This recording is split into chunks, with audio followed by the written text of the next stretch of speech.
a special on-location pregame edition of the Bottom of the Ninth. We'll tell you everything you need to know about Saturday's LSU versus Ole Miss game, all from the shadows of Tiger Stadium. So get on the edge of your seat and put on your rally cap, because it's the Bottom of the Ninth, and it starts right now.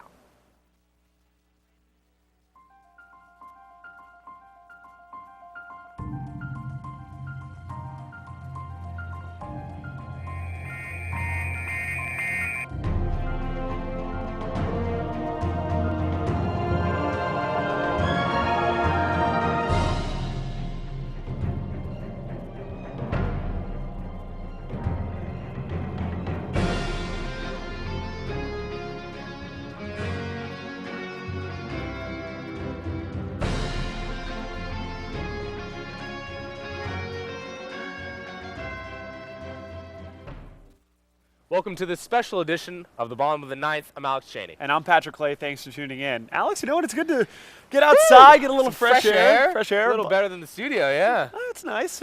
Hopefully you don't get rained on. Yeah, the weather is beautiful today. Oh, it's a little nippy. But, I mean, considering I'm wearing short sleeves, because I just got out of bed or something. I just did news, so yeah, I was still a little done up. Apologize for the lack of classy, folks. But we're here to talk about a great game this weekend. LSU's hitting the road again, so we're not going to have a game day show. So instead, we thought we'd come outside Tiger Stadium, talk about some LSU Ole Miss. Absolutely. Looking forward to it. Going to be some exciting stuff.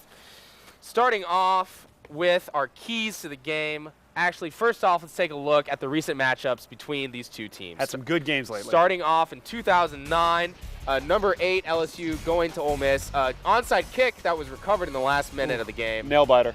And then, Les Miles, Jordan Jefferson actually makes a great fourth quarter throw to get Terrence Tolliver down around the 10-yard line. He catches the ball, 1 second left. They get the clock stops at 1 second for the first down, and then Les Miles can't get the ball spiked in time. You can't spike the ball with 1 second left. And that's how the upset happens. And that's how the whole LSU time clock management thing started. And it's been a great ride since then. Final score, Ole Miss upsets LSU 25-23. Moving on to 2011, number 1 LSU going back to Oxford, taking on Ole Miss. As you can see, Alfred Blue had a great game. This game wasn't even close. Alfred Blue was just a sophomore at this point, and he's even having a great game. Remember, we had Jared Lee, Jordan Jefferson then. Even Zach Mettenberger got playing time, and there was the whole fiasco with him kneeling the ball at the 1 yard line and with 5 minutes to go. I mean, the score would have just been worse. Exactly. So it was final score, LSU, not even close, 52-3.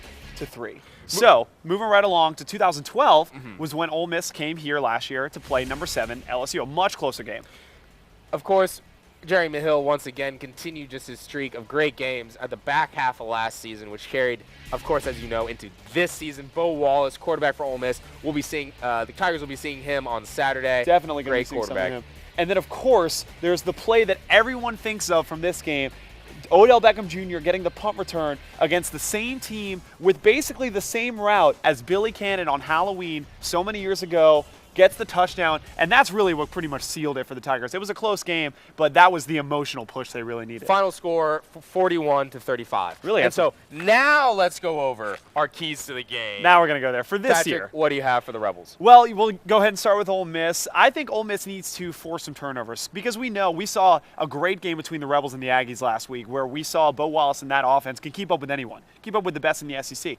But it's going to be the Ole Miss defense that I believe needs to step up. If those secondary can start to give Zach Mettenberger some weird reads, maybe get in the passing lanes a little bit, that can be what makes the difference for this game for Ole Miss and LSU. So I think if they can just force some turnovers in the secondary, that should be able to give them a chance, their offense a chance to score, which we know they can do. Well, my key to the game also kind of ties in with yours. It's going to be up to their defensive line to get pressure on Zach Mettenberger to force him into some bad throws. Mettenberger has proven over time that when he's under duress, doesn't really come out of his hand too well. Odell Beckham and Jarvis, they're too good that Ole Miss corners won't be able to keep up to them. It's about that D-line for Ole Miss. So basically an entirely defensive situation for Ole Miss because we know the offense can put up points. Offense is fine, yeah. It's the defense that we're worried about. This sounds familiar, doesn't it? Go figure, a little SEC football. Yeah, right? All right, so speaking of which, time for LSU. Alex, what do the Tigers need to do to get a victory this Saturday? In my opinion, the Tigers need to focus on their secondary play. Mills and Tre'Davious White need to come up big against two big Ole Miss receivers, Laquan Treadwell, who is the number 1 freshman wide receiver in the nation, and Monteith Cardiff, I believe. maybe not. We'll get that checked. Once again, two outstanding players that proved that they can get it done last week against A&M when A&M needed a last-second field goal to beat Ole Miss. They can put up points in a hurry. Well, for my key, you mentioned the secondary play, and that is a unit that I really think has stepped up in these past couple of weeks, especially since the second half against Mississippi State. It's been an entirely different unit since then. But it's the defensive line that I think needs to step up for LSU. We saw some improved play from them against Florida, and that was great to see from Ego Ferguson, some Anthony Johnson with a little swag walk after that sack. That needs to keep up because in this SEC, we know what wins. It's defense. And you can't just have one unit of your defense playing well, the secondary. So if the defensive line can keep up this improved play, Hunter Rasco also had some big plays last week, then that should be the difference maker for LSU against Ole Miss. So really, we're focused on defense here, both teams. Absolutely. I mean, it's a team game. All three phases got to come out strong. Coming up, we'll take a look at a hotly debated topic surrounding LSU football. Don't go anywhere. Bottom of the ninth. We'll be right back. I'm Odell Beckham Jr., and you're watching Sports Showtime on Tiger TV. Look at Odell Beckham giving us a little shout nice. out. Well, welcome back to the show. Alex, I don't know if you've noticed, but Tiger Stadium this year hasn't really had the same oomph, for lack of a better term. You could say that. And in fact, some of the players would say the same. I do, just a little bit, because it don't feel electrifying. I guess people are looking forward to the Texas A&M games or the Bama games, but honestly, man, we just got to go out there and play football. We would love for everybody to be there, but it's a part of the game, man. I still saw a little bit of towels out there, man, a couple of yellow towels, man, but it's a part of the game, man. It's a part of life, man. All right, Alex, we heard what Anthony Johnson had to say about the issue. Yeah. The players do notice it. What do you think the attendance dilemma that people have really been talking about this year, is it that big of a deal? I don't think it's a big deal Really? at all, Patrick. I mean, you have a team like LSU. When I look at the schedule as a student, I know which games I'm probably going to stay longer at than others. When you play teams like Furman or even last year with North Texas and Idaho, those games are probably going to be finished close, probably at about halftime, which is a tribute to the LSU football team, how dominant they are. But for the closer games, South Carolina, Florida, Alabama, pretty much the entire stadium stayed the whole game. Well, that's a nice way to word it, saying that it's a tribute to the team for being so well, when really I think it's more a case of the fans being spoiled because they're doing so well. Wouldn't you say? I mean, it's more – you mentioned people were going to leave early in those games, but even last week against Florida, that's what Anthony Johnson was talking about, was the Florida game. It was a big game against a ranked opponent, a rival that they play every year, and stands were still emptying out after halftime. So, Alex, how do you explain that? It was hot. Louisiana, pretty warm, 2:30 start.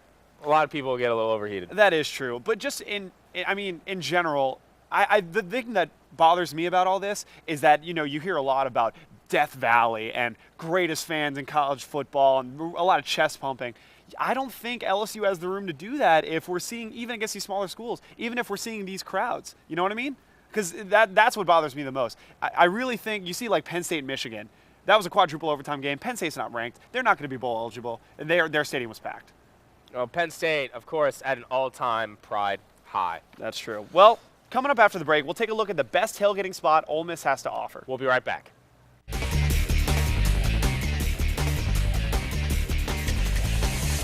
Those beautiful Tiger Stadium lights. Man, it's amazing how much Tiger Stadium has Since our freshman year. Freshman year, it was a dump. It was terrible. It really was bad, but they've cleaned it up. Joe Levy's done a great job with that. New windows. New lights. The new gates. It used to be just chain link. Everything. New expansion coming up. So it's glad we get to be out here right by nice. Tiger Stadium. But anyway, welcome back to the show. And Alex, I don't know about you, but the thing I'm most excited about Oxford this weekend is checking out the Grove. Well, you hear so much about it. I got to see how it compares to our dear parade grounds. Absolutely. LSU claims to have some of the best tailgating, so we'll see what Ole Miss has to offer. But we know one thing about the Grove. According to this video, it's full of the smartest brainiacs in all of the South. Let's see how dedicated they are to their studies. I love school spirit, but let's not get me wrong. I wouldn't have school spirit without a couple of vodka waters. When you go to a college, you're gonna make the grades, blah blah blah. As long as you get a 2.0, Ole Miss, we may all have lower IQs. I have a higher IQ than most people, but well, no, it's a lie. But we have fun and we don't ever miss a party. My favorite thing about Ole Miss is the education that I receive here. I really hope I meet her. Special thanks to Texas A&M, our friends over there at College Station for getting us that video. We'll see you guys in a few weeks.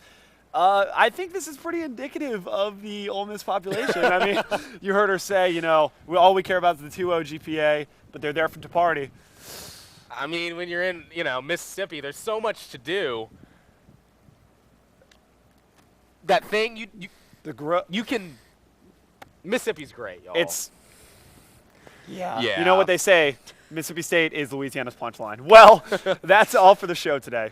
Thanks for tuning in to Bottom of the Ninth on Tiger TV Sports Showtime. You can watch highlights and full episodes online at tigertv.tv. Don't forget to like us on Facebook and follow us on Twitter for the latest news. We're here on Campus Channel 75, Monday through Thursday from 6 to 6:15. If you're driving to Oxford, like we will be, keep in mind it'll be 0% rain, but it will be a little cold, so be sure to bring a jacket and some jeans.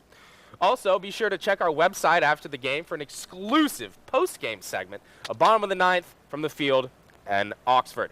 For Patrick Clay, I'm Alex Cheney. Thank you for watching the Bottom of the Ninth, and you stay classy, Baton Rouge.